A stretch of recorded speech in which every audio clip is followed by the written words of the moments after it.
मंगल भवन मंगलहारी द्रवहु सुदशरथ अजर बिहारी। नमस्कार, आपके साथ मैं हूं मुक्ता सिंह और आप देख रहे हैं श्रेष्ठ भारत। जय विधि होए नाथ हित मोरा, करहु सुबेग दास मैं तोरा।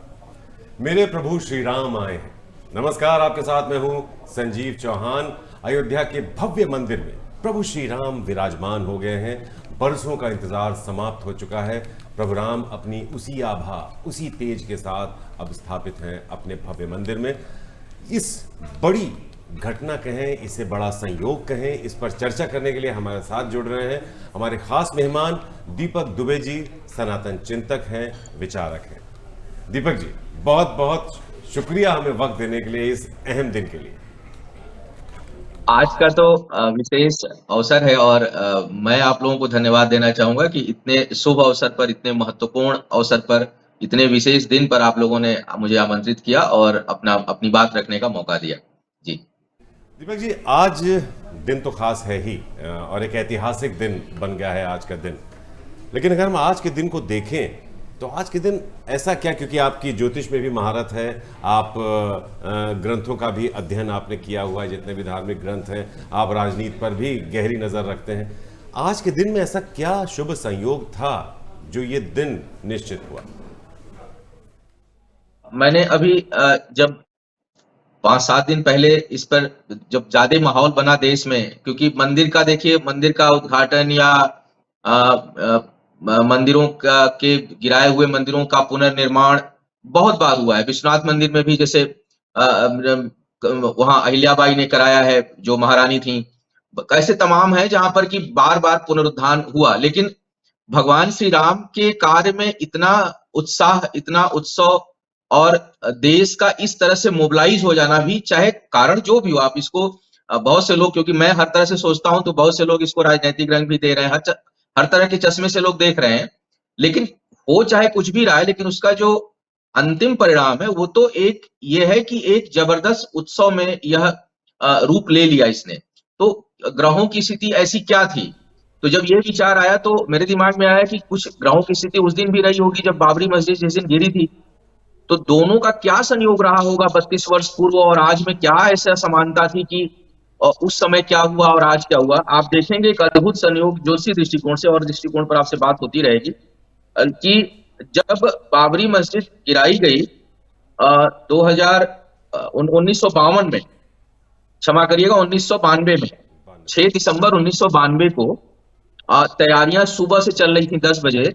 लेकिन जब कार सेवक फाइनली जो गुंबद पे चढ़े हैं, या जो ध्वंस का जो कार्यक्रम, जो ध्वंस का जो कार्य हुआ था, वो हुआ था लगभग 3:20 से 5 बजे के बीच में, शाम के समय। और संयोग देखिए कि उस समय भी मेष लग्न थी। 6 दिसंबर 1992 शाम को 3 बजे से 5 बजे के बीच में मेष लग्न थी। आप इसको सर्च कर सकते हैं, आप लोग भी, कोई भी। और आज जब प्राण प्रतिष्ठा हो रही है तो मेष लग्न में ही प्राण प्रतिष्ठा हुई है, जो है 22 जनवरी को।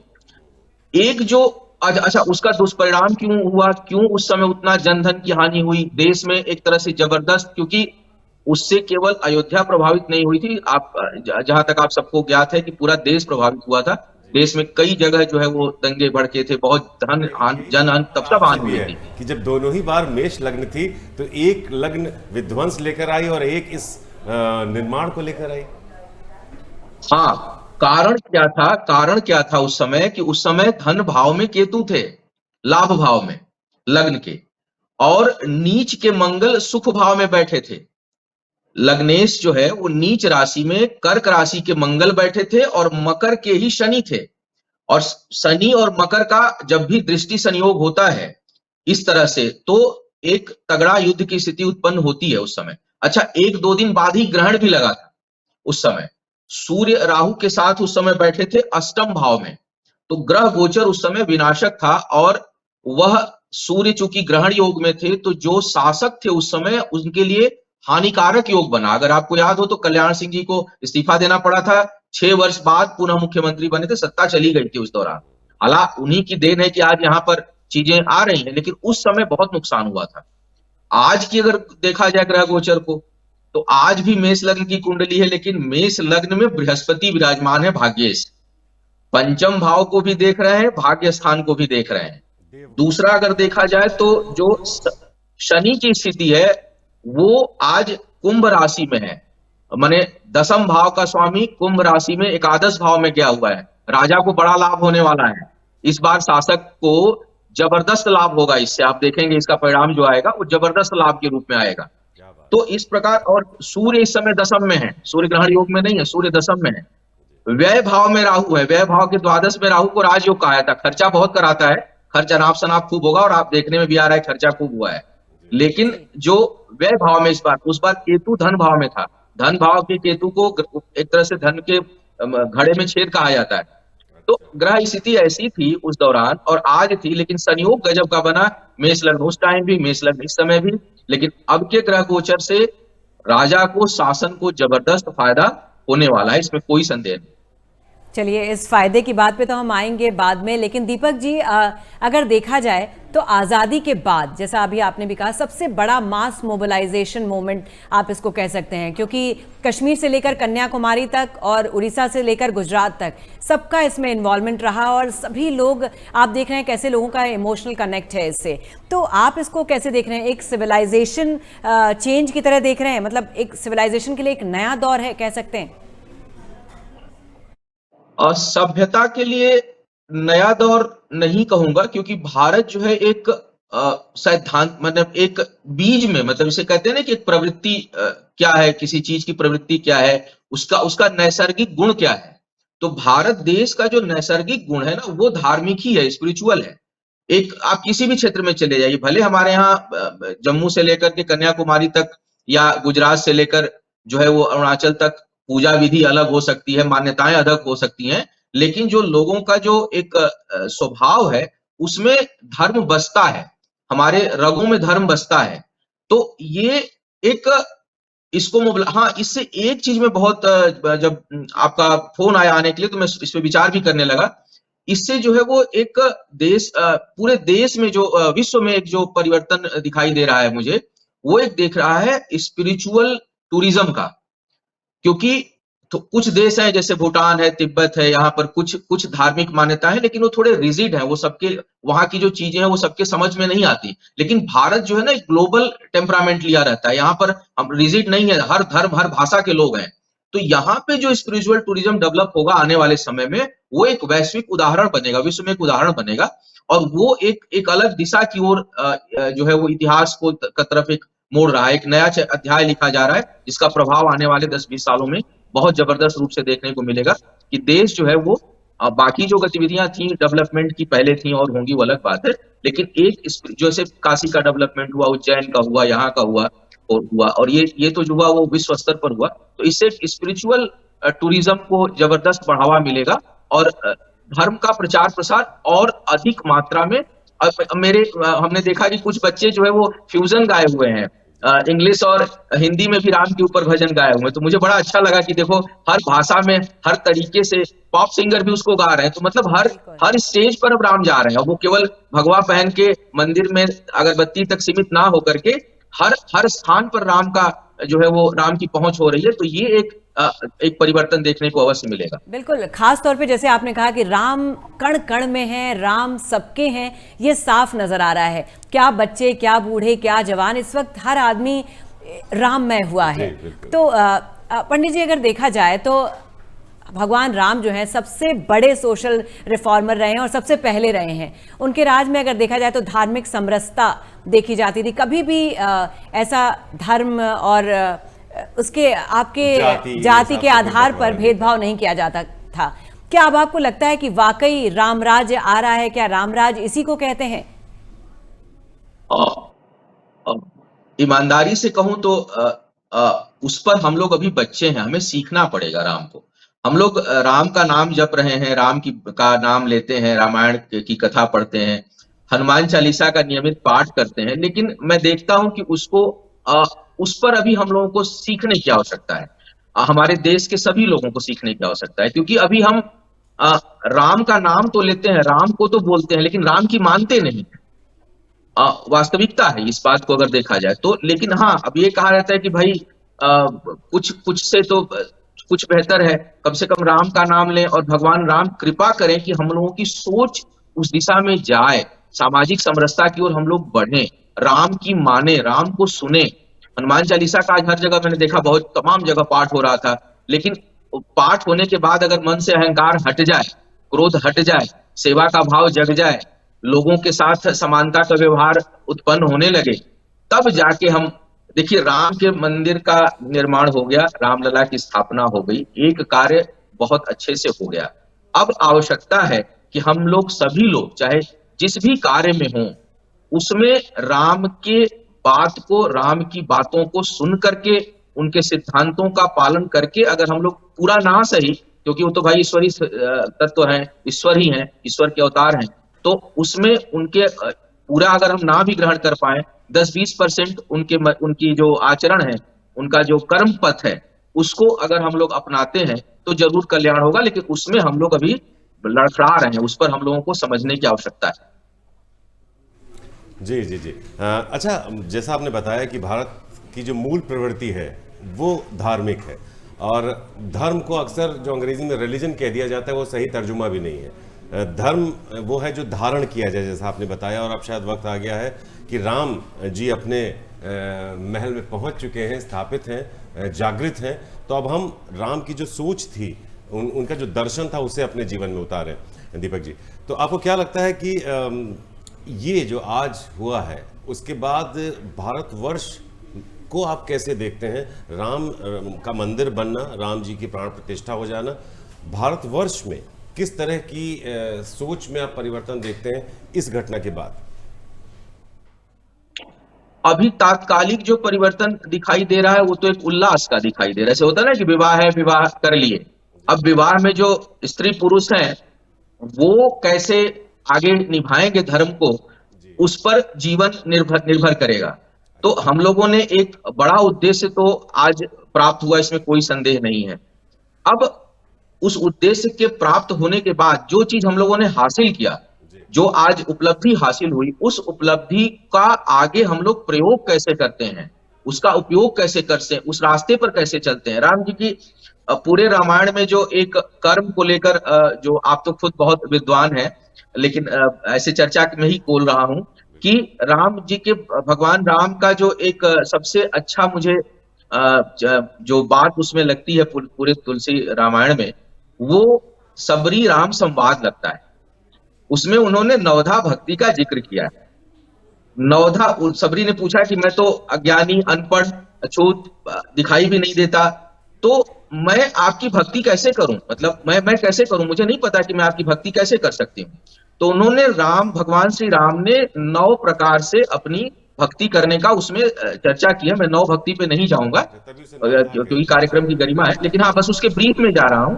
लेकिन आप ध्यान देंगे तो उस 9 भक्ति के प्रकार में एक जगह भी उन्होंने अपनी पूजा करने की बात नहीं कही है। नवधा भक्ति में चर्चा जो है, और उसमें एक 5वें या 6वें लाइन में है कि पूरे विश्व को राममय जानकर तू व्यवहार कर, ये भी मेरी भक्ति है। मतलब कण कण, मतलब चाहे वो पत्थर हो, व्यक्ति हो, इस जाति का हो, उस जाति का हो, इस धर्म का हो, उस धर्म का हो, छोटा हो, बड़ा हो, सब में तू मेरा अंश जानकर व्यवहार कर, वो भी मेरी भक्ति है। तो ये अगर ये हम लोगों को सीखना पड़ेगा, राम के पथ पर चलना पड़ेगा, तभी आज का जो कार्य है इसकी वास्तविक सिद्धि होगी, क्योंकि कार्य का प्रारंभ तो हो गया। अब इसकी जो इसका जो परिणाम है वो हमारे कर्म पर। राम एक धर्म नहीं है, it's a way of life. और ज़रूरत है हम सभी को, जैसा कि हम लोग अभी बात कर रहे हैं, सामाजिक समरसता की बात करें, लेकिन अगर, हालांकि आज दिन नहीं है राजनीति बात करने का, लेकिन फिर भी पंडित जी बैठे हैं तो थोड़ा बहुत ज्ञान हम लोग ले सकते हैं कि हमारे राजनीतिज्ञ जो हैं, आज हमारे नेता जो हैं, आज भी समाज को धर्म और जाति के आधार पर बांटने की कोशिश कर रहे हैं। हालांकि आप राम राज्य की बात करते हैं तो वहां पर ऐसा कुछ नहीं था। राम कहते थे कि इंसान सब एक है, बाहर से भले वो अलग अलग दिखते हो लेकिन अंदर से सब एक हैं। तो आपको नहीं लगता पंडित जी कि हमारे नेताओं को भी अब ये बात समझने की जरूरत है? मुक्ता जी ने जो कहा उसमें हम आपकी ही एक लाइन जोड़ देते हैं, शायद आपने आज ही लिखी है, कि जिसने धर्म को छोड़कर जाति पर राजनीति को आधारित किया, धीरे धीरे उनका विनाश होता चला गया, चाहे वो व्यक्ति हो या वो पार्टी हो। बीजेपी ने धर्म के मूल सिद्धांत पर राजनीति की, तो आज बीजेपी का ये रूप पूरी दुनिया के सामने है। नहीं, क्योंकि उस समय भी हमारे समाज का बंटवारा जाति और धर्म पे नहीं होता था, लेकिन आज हमारे नेता जो हैं उसे उस आधार पर बांटने की कोशिश कर रहे हैं। तो आपको नहीं लगता कि ये पूरी चीज उनके लिए भी बहुत इंपॉर्टेंट है? अगर वो अपने जीवन में कुछ प्रतिशत भी राम का ढाल लें तो शायद नजारा कुछ और ही होगा। देखिए, आप जीवन के किसी क्षेत्र में हो, आप एक सामान्य गृहस्थ जीवन में हैं, अगर आप घर के मुखिया हैं, आप ग्राम प्रधान हैं, आप टीवी चैनल पे हैं, अपने चैनल के हेड हैं, चाहे अभी आप अपनी प्रस्तुति दे रहे हैं, या राजनेता हो। राजनेता क्या है? समाज को ड्राइव करते हैं, दिशा दिखाते हैं। उनके हर निर्णय से एक छोटा, बड़े बुजुर्ग से लेकर के एक छोटा बच्चा तक प्रभावित होता है, चाहे वो किसी भी क्षेत्र में ले, शिक्षा में ले, चिकित्सालय में ले, आर्थिक लें, खाने पीने पे ले, किसी भी चीज में ले, उनके हर निर्णय से पूरा देश प्रभावित होता है। तो एक हर व्यक्ति को, चाहे वो जिस स्केल पे है, अगर वो राम के बताए हुए थोड़े से रास्ते का अनुसरण करता है तो घर का मुखिया करेगा तो घर ठीक होगा, समाज का मुखिया करेगा तो समाज ठीक होगा, और जो किसी ऑर्गेनाइजेशन का मुखिया करेगा तो ऑर्गेनाइजेशन बेहतर होगा, और अगर देश का मुखिया करता है तो देश बेहतर होगा, प्रदेश का करता है तो प्रदेश बेहतर होगा। तो राजनेताओं के कंधों पर जिम्मेदारी बहुत अधिक है। देश को वो एक मोड़ देते हैं, एक दिशा देते हैं। तो निश्चय ही जो आपने कहा कि भाई उनकी जिम्मेदारी तो वास्तव में बनती है। बहुत स्थिति खराब थी, मैंने लिखा था ये पोस्ट जो आपने चर्चा की कि वीर भोग्या वसुंधरा, कि भाई जो मेहनत करेगा, और कर कई बार जब हम लक्ष्य मुख्य होता है, लक्ष्य प्रमुख होता है, तो लोग रास्तों की परवाह नहीं करते कि लक्ष्य प्राप्त करना है, चाहे दाएं से जाए या बाएं से जाए, हमें तो वो हासिल करना है। तो वो हासिल करने का उद्देश्य भाजपा का था। भाजपा ने अगर देखूं तो यहाँ भाजपा ने छद्म राजनीति नहीं करी है, एक इस मामले में समर्थन करूंगा, क्योंकि भाजपा का जो गठन हुआ और उनका जो शुरुआत से ही जो मूल मंत्र थे, मूल उद्देश्य था कि हम इन तीन चीजों पर वो मुखर थे पहले दिन से। 370, राम मंदिर, समान नागरिक संविधान, 3 पर उन्होंने कभी दो तरह की बात नहीं करी।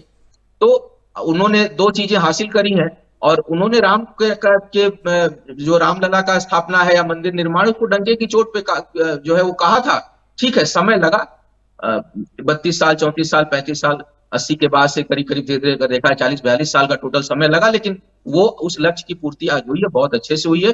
अब आवश्यकता, जरूर ये कहूंगा कि आवश्यकता है कि हम लोग राम का अनुसरण भी करें। आपने जिक्र किया था कि ये जो प्राण प्रतिष्ठा हुई है, जिनके हाथों हुई है, उन्हें बहुत लाभ मिलने वाला है, और जिनके हाथों हुई है पूरी दुनिया देख रही है, प्रधानमंत्री नरेंद्र मोदी। इशारा क्या था, किस तरह का लाभ और किस तरह से उनको इशारा है वो प्रधानमंत्री जी और योगी जी की तरफ है जी। तो दोनों हमारे योगी जी उत्तर प्रदेश के मुख्यमंत्री हैं, जिनके हाथों ये पूरी ये काम आगे बढ़ा। आज जो है ना जी, आज दसम भाव जो है ना, वो कर्म का भी होता है, राजा का भी होता है, शासक का भी होता है, वो शनि है। और शनि वैसे भी थोड़े जो है वो मास के वो होते हैं, प्रतिनिधित्व करते हैं, समाज का प्रतिनिधित्व करते हैं, और दसम भाव शासक का होता है। अब दशमेश बैठे एकादश भाव में, अपने से दूसरे भाव में, लाभ स्थान में, अपनी राशि में, कुंभ राशि के, और दसम में बैठे हैं सूर्य। इस समय सूर्य हो जाते हैं दसम के कारक, और पंचम भाव के भी स्वामी। पंचमेश का दसम में बैठना यानी सलाह, नई नई योजनाएं। अब आप देखेंगे अचानक कल के बाद जो है बहुत सी नई चीजें आएंगी सामने आपके, नई योजनाएं, नई कार्यशैली, नई चीजें। जैसे एक होता है ना कि सो के उठे सारा काम हो गया, अब ये करना है, उस तरह की चीजें आएंगी। और इससे शासन को, राजा को तो राजा वर्तमान में तो भाई प्रधानमंत्री हमारे और मुख्यमंत्री हमारे प्रदेश के, तो दोनों लोगों को इससे अभूतपूर्व लाभ होगा। आप ये देखिएगा, अभूतपूर्व बोल रहा हूं आज के डेट में ही, कि अभूतपूर्व लाभ होने वाला है। यानी एक बात साफ है दीपक जी, कि आप कहना चाह रहे हैं कि बार बार कह रहे हैं कि राजा को उसका लाभ मिलेगा, तो मान लें कि आने वाला समय उनका ही है। इसमें तो कोई संदेह नहीं। मतलब ये नॉन पॉलिटिकल बोल रहा हूं। जब मैं ज्योतिष की बात करता हूं तो निष्पक्ष होकर ज्योतिष की बात करता हूं। तो उस दृष्टिकोण से भी अगर देखूं, ज्योतिषीय दृष्टिकोण से अगर देखूं, तो बहुत जबरदस्त लाभ हो। अच्छा, एक बात और बताऊंगा, अगर होगा तो आप लोगों को पोस्ट शेयर करूंगा। जिस दिन फैसला आया था सुप्रीम कोर्ट का राम मंदिर के ऊपर, उस दिन मैंने एक पोस्ट डाली थी अपने फेसबुक पर। ये जो फैसला आया है दोनों को लेकर के, चाहे वो मस्जिद को लेके आया है, चाहे मंदिर को लेके आया है, निर्माण दोनों का भव्य होने वाला है। और मस्जिद के ऊपर चर्चा नहीं चल रही थी। परसों पता चला है कि जो संगठन है उन लोग 1,500 करोड़ का बजट बना रहे हैं मस्जिद बनाने के लिए। जी जी जी जी। तो मुझे लगता है कि जैसे भगवान राम का तो जबरदस्त हुआ और ये होगा, तो वो ये ग्रहों का प्रभाव देखिए पड़ता ही पड़ता है। और इसमें कोई संदेह नहीं है कि इस बार जैसे राम जो है ना, भगवान राम का जो शासन रहा है वो चक्रवर्ती सम्राट थे, महाराजा दशरथ। चक्रवर्ती सम्राट का मतलब उस समय होता था कि जो अजय हो, आसपास का कोई भी घोड़ा छोड़ दिए तो किसी की हिम्मत नहीं घोड़ा को पकड़ ले। श्री राम के घोड़े को केवल लव कुश ने पकड़ा था और किसी की हिम्मत नहीं हुई पूरे भारतवर्ष में, जो उस समय अखंड भारतवर्ष था उसमें। तो मुझे लगता है कि कुछ इस प्रकार की स्थिति जो है वो बनेगी 2024 में। अच्छा, ये जो आप कह रहे हैं कि बहुत लाभ होता है जो शासक होता है, तो इसमें योगी जी भी आ जाते हैं क्योंकि उनका ही ये राज्य है जिसमें राम मंदिर का निर्माण हुआ है। तो क्या हम योगी जी और मोदी जी दोनों को सशक्त होता हुआ देख सकते हैं आगे, वरदान स्वरूप? बिल्कुल देख रहे हैं, क्योंकि दोनों का योगदान है ना, दोनों उसमें इन्वॉल्व हैं। अब अगर हम इसकी बात करें कि महाराष्ट्र के मुख्यमंत्री का क्या होगा कि असम का क्या होगा, नहीं, क्योंकि उनका योगदान नहीं है ना, उनके हाथों कुछ होना है। वो एक अतिथि के रूप में तो वहां 12,000 लोग आए थे, उसमें से हो सकता है बहुत, भगवान करे सबका कल्याण हो, लेकिन आवश्यक नहीं है। तो क्योंकि वो तो जिस जाती रही भावना जैसी वाली बात हो जाती है। लेकिन इन दोनों लोगों का तो योगदान रहा है ना। इन दोनों लोगों ने, कल मैं न्यूज में ही आप लोगों के देख रहा था कि 78 या 80 बार इन 2 सालों के या साल भर के अंदर जो है योगी जी गए हैं वहां पर। पंडित जी, तो एक पल, एक चीज, तो योगदान है उनका, पूरा योगदान है इसको बनाने में। तो और शासक भी है, तो निश्चय जबरदस्त फायदा होने वाला है। संजीव जी, अगर देखिए तो अयोध्या को ईस्टर्न यूपी का एक छोटा सा शहर और अब एक ग्लोबल सिटी बनने जा रहा है। तो बस चलते चलते आपसे एक छोटा सा सवाल कि धर्म और इकोनॉमी तो एक साथ चलते हैं, क्या जो उम्मीद की जा रही है, क्या अयोध्या का वाकई पूरी तरह से कायाकल्प हो जाएगा और वहां के इकोनॉमिक्स भी एकदम बेहतर हो जाएगी? ये जो भाजपा के शासनकाल का जो मुझे सबसे बेहतर चीज लगा पिछले 10 सालों में, वो मैंने ये देखा कि धर्म का तो जो उत्थान हो रहा है, जो कल्याण जो मंदिरों का हो रहा है, उसके साथ साथ आर्थिक विकास की तरफ भी वो लोग ध्यान दे रहे हैं। जैसे बनारस में हुआ, बनारस में भी जब हो रहा था तो मैंने बोला था उस दिन सौभाग्य था कि काशी कॉरिडोर, जो विश्वनाथ कॉरिडोर बना, उस समय मैं टीवी पे था एक राष्ट्रीय चैनल पर, तो मैंने कहा कि इसको धर्म के चश्मे से मत देखिए। पूरा पूर्वांचल का जो आर्थिक वो है वो बदल जाएगा ढांचा। अब पहले 20-25 हजार का फुटफॉल था, अब करीब 1 लाख पर डे का फुटफॉल है बनारस में। होटल इंडस्ट्री, वहां का हैंडीक्राफ्ट, वहां की बनारसी साड़ी, वहां का रेस्टोरेंट, वहां का खाना पीना, हॉस्पिटल, सब पर जबरदस्त प्रभाव पड़ रहा है। यहाँ पर भी सुनने में आया है कि कुछ इंडस्ट्रीज, बड़ी इंडस्ट्री लगने वाली है अयोध्या और अयोध्या के आसपास के एरिया में। उसके साथ साथ तमाम बड़े होटल्स, वहां होटल्स चेंज जा रहे हैं। एयरपोर्ट बढ़ गया इंटरनेशनल लेवल का, जो है वहां रेलवे स्टेशन जो है वो काफी बेहतर बना है, सड़कें बहुत अच्छी बनी है। तो इससे जो है वो धार्मिक जो एक उत्थान तो है ही, निश्चय ही। अयोध्या तो बहुत, मतलब एक टाउन की तरह था, मतलब अगर आप 15-20 साल पहले जाए तो कोई छोटा टाउन है, एकदम उस तरह की हालत थी वहां की। अब वो एक बड़े जो है वो विकसित शहर के रूप में एक डेवलप हो रहा है, और उससे अयोध्या नहीं पूरा लखनऊ तक प्रभावित, लखनऊ और आसपास के 200 किलोमीटर के रेंज के जितने जिले हैं वो प्रभावित होंगे। जी, जो आप कह रहे हैं बिल्कुल सही भी, क्योंकि अयोध्या के जो राजा रहे हैं, उन्होंने भी कहा है, पप्पू भैया जिनको प्यार से कहा जाता है, मिश्र जी, उन्होंने कहा है कि ऐसा लगता था जैसे अयोध्या एक अभिशप्त सी नगरी हो गई है, वो रौनक नहीं थी। लेकिन इस प्राण प्रतिष्ठा के बाद अयोध्या की वही भव्यता, वही दिव्यता एक बार फिर से स्थापित हो रही है, जिसके लिए वो तो प्रसन्न है ही, पूरा देश प्रसन्न है। राम की नगरी अपने आप में एक महत्वपूर्ण डेस्टिनेशन तो बनेगा ही पूरे दुनिया से आए पर्यटकों का, लेकिन साथ ही जो हिंदू आस्था से जुड़े लोग हैं उनके लिए एक बहुत बहुत बड़ा दिन है, आज का दिन है। गौरव का विषय है, गौरव का विषय है। क्योंकि ना एक बात तो सच है कि ठीक है, हम लोग सभी धर्मों का सम्मान करते हैं, लेकिन एक हीन भावना तो आ ही जाती थी कि भाई जबरदस्ती हमारे सबसे बड़े आराध्य का जगह ले लिया गया और उसको कोई कुछ कर नहीं रहा।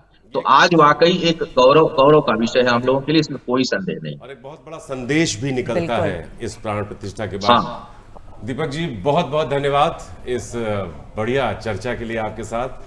बहुत अच्छी बातें आपने बताई, और साथ ही हम मुक्ता जी, हम लोग उम्मीद भी यही करते हैं कि इस प्राण प्रतिष्ठा के साथ जो राम का दर्शन है वो हम सबके जीवन में उतरे और हम भी एक बेहतर राष्ट्र की परिकल्पना के साथ उसके निर्माण की दिशा में आगे बढ़े। बहुत बहुत शुक्रिया आपका। बहुत बहुत धन्यवाद, बहुत बहुत धन्यवाद आप सभी का और शुभकामनाएं। धन्यवाद।